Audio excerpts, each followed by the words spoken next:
Dans cette vidéo, je vais te dévoiler comment utiliser l'arme fatale des upsells et des cross-sells dans ton business e-commerce pour littéralement exploser ton panier moyen et donc faire plus de bénéfices sans avoir besoin d'ajouter des nouvelles sources de trafic. Les upsells et les cross-sells, c'est des méthodes marketing que tu vas intégrer directement sur ton business et qui vont t'apporter tout de suite des résultats. Il y a énormément de personnes qui cherchent constamment des façons de passer de nouveaux paliers avec leur shop, alors que généralement, il suffit de pas grand chose pour aller chercher 10 000 € par-ci et 10 000 € par-là de chiffre d'affaires par mois, et sur une année, toutes ces petites techniques peuvent vraiment faire la différence. Je te propose qu'on analyse tout ça ensemble et je vais te partager quelques-unes de mes méthodes pour implémenter les upsells dans ton business. C'est parti!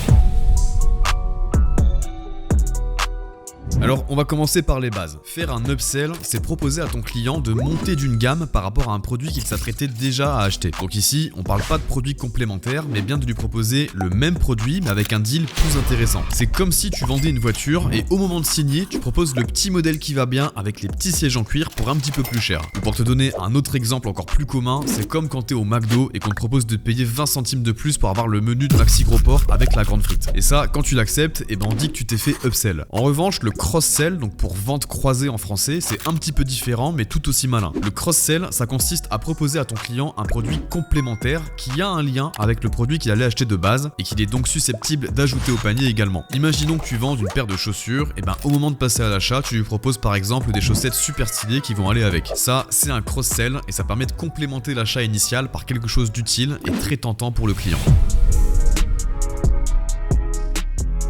Alors comment implémenter ça avec Shopify? Personnellement, j'ai 5 grandes stratégies. La première stratégie, qui est la plus simple, c'est de proposer directement sur la page produit un panel de produits complémentaires que le client peut ajouter à son panier en un seul clic. Donc là, on est dans du cross-sell. C'est particulièrement efficace, d'autant plus que quand un visiteur arrive sur ton site, il n'a pas forcément connaissance de tout le catalogue de produits. Donc quand il voit un panel de produits qui est proposé en guise de cross-sell, ça peut lui rappeler que tiens, c'est vrai, il y avait aussi besoin d'acheter tel ou tel truc sur ta boutique. Pour ce qui est de comment mettre ça en place, j'y arrive dans la suite de la vidéo. Ma deuxième stratégie, ça va être de directement proposer un upsell dès lors qu'un client ajoute son produit au panier. En fait, lorsqu'il va cliquer sur ajouter au panier, il va avoir un pop-up qui va apparaître sur ton site et qui va lui proposer tout simplement d'opter pour 2 unités au lieu d'une, avec évidemment une petite promotion qui va bien. Alors ça, c'est super efficace, mais ça prend juste un petit peu de temps à configurer, surtout pour les boutiques avec de gros catalogues, car pour que ça marche bien, il faut que l'upsell soit cohérent avec chaque produit, et donc il faut le personnaliser pour chacun des produits du site. Ça prend un petit peu de temps à setup, mais une fois que c'est fait, franchement, c'est une très bonne façon d'augmenter ton panier moyen. Après, il faut savoir aussi que t'es pas forcément obligé de paramétrer ça pour tout ton site, tu peux tout à fait le paramétrer pour tes 10 best-sellers par exemple. Ma troisième stratégie, c'est ni plus ni moins que de rajouter des produits complémentaires en cross-sell au niveau de la page panier. Il faut savoir que la page panier, c'est une des pages que quasi tous les visiteurs vont visiter avant de passer sur la page de checkout. D'ailleurs, cette page, je t'invite à la barricader d'avis Trustpilot, de mettre des informations qui rassurent ton client, notamment sur les délais de traitement de la commande, sur le support, sur le numéro de suivi, et d'ajouter du coup une petite section cross-sell qui est souvent également très efficace. Quatrième stratégie, et celle-là vraiment elle fonctionne du tonnerre, c'est de proposer un upsell en post-achat. C'est vraiment game changer, mais il faut l'utiliser intelligemment car ça peut t'amener aussi pas mal de soucis. Je m'explique. Quand ton client arrive sur la page de checkout, il va rentrer ses informations de facturation, ses informations de livraison et sa carte bancaire, puis il va cliquer sur payer. Et dans la majorité des cas, la course se termine ici. Mais moi ce que je fais, c'est que je rajoute un pop-up qui va arriver sur la page de remerciement et qui va proposer un produit complémentaire avec une réduction. Et là où c'est game changer, c'est que ton client a juste besoin de cliquer sur acheter sans remettre ses informations de carte bancaire. Donc ça c'est vraiment super efficace. Maintenant il faut faire assez attention à ne pas en abuser, car si ton client clique dessus sans faire exprès, ou alors s'il voulait pas vraiment prendre l'upsell, il va faire un litige, ça va faire baisser ton score de marchand sur Stripe et à terme tu peux avoir des blocages. Donc ça c'est vraiment à utiliser de manière smart et mesurée. Cinquième et dernière technique que j'utilise, alors on n'appelle pas vraiment ça un upsell ou un cross-sell mais plutôt un bundle, mais je l'ajoute dans cette vidéo car je trouve que c'est dans le même esprit. Pour augmenter le panier moyen, tu peux donc créer ce qu'on appelle un bundle au sein d'un même et unique produit, c'est-à-dire que tu vas vendre un ensemble de produits. Par exemple, si t'es dans les vêtements, tu peux faire un bundle avec un lot d'un t-shirt, un short et une paire de chaussettes. Au final, si ton client choisit d'acheter le bundle, c'est un peu comme s'il avait pris un cross-sell sur une page de vente, sauf que là c'est directement tout en un, et ça du coup c'est aussi très efficace pour vendre plus d'items. Donc maintenant qu'on a vu ces 5 stratégies, on va passer aux applications que je recommande et qui permettent de faire des upsells et des cross-sells sur Shopify.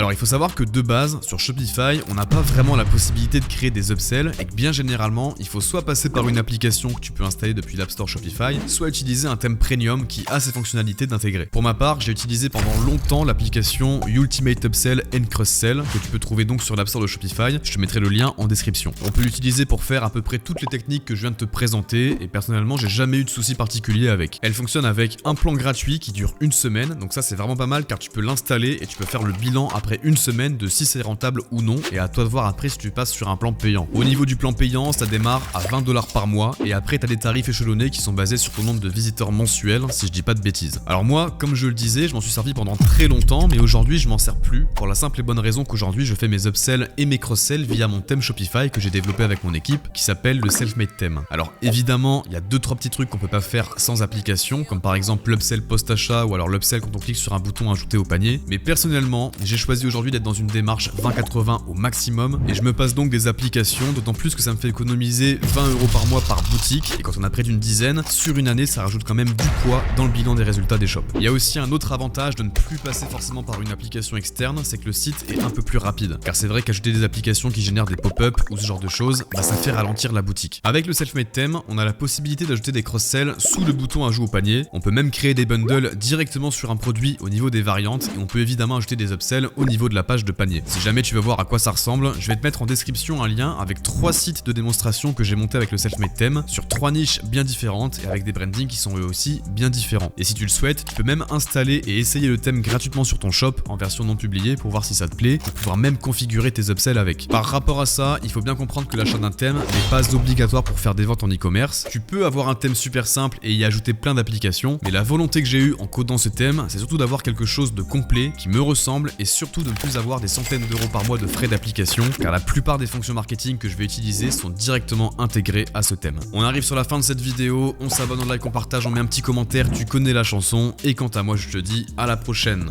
Ciao.